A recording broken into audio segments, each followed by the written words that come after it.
Olá, rapaziada, tudo bem?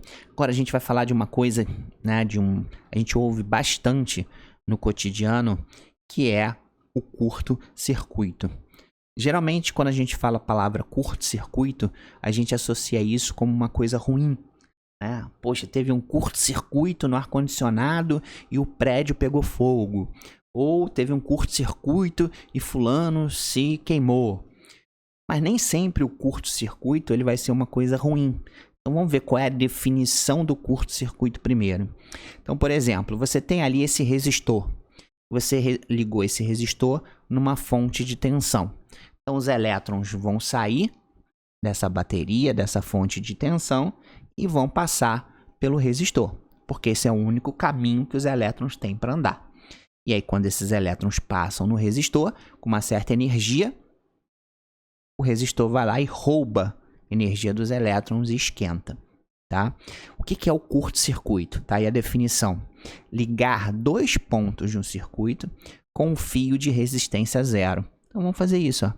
Peguei aqui, ó, mesma estrutura, mas agora eu peguei dois pontos do meu circuito e liguei com um fio de resistência zero. Agora para pensar, povo de Deus. Lá, quando a gente analisa a primeira lei de Ohm, U igual a R vezes I, a gente vê que para a mesma energia dos elétrons, resistência e corrente elétrica são inversamente proporcionais, tá? Ou seja, se eu tiver uma região onde a resistência tende a zero, a corrente ela vai tender ao infinito. Por isso que eu gosto de dizer aquela frase, elétrons não gostam de resistência. Quando os elétrons veem uma certa região do circuito e vê que tem muita resistência ali, eles não vão querer passar. E o contrário é verdadeiro. Se eles encontram um lugar onde não tem resistência nenhuma, eles vão falar, oba, vamos todos por ali. Então, quando os elétrons chegarem aqui, ó, repara que eles vão ter dois caminhos que eles podem seguir. Ou eles passam parte deles pelo resistor, ou parte deles vai subir e vai passar pela resistência zero, pelo fio de resistência zero. Mas olha só, elétrons não gostam de resistência. Então, quando eles chegarem aqui e ver que aqui tem uma certa resistência e aqui não tem resistência nenhuma, o que eles vão fazer, povo de Deus? Todos, absolutamente todos eles, vão passar pelo fio de resistência zero. Então, eles vão subir, vão vir para cá e depois vão embora. Moral da história, passou alguma corrente elétrica aqui?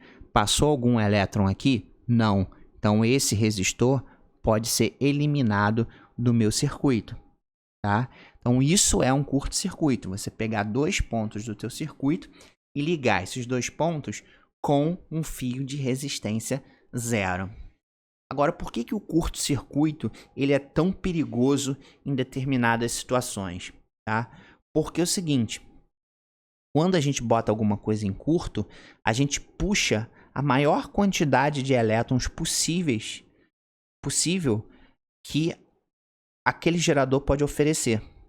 E aí, como essa quantidade de elétrons geralmente é muito grande, quando essa quantidade passar por um fio, vai esquentar demais esse fio e acaba pegando fogo, tá?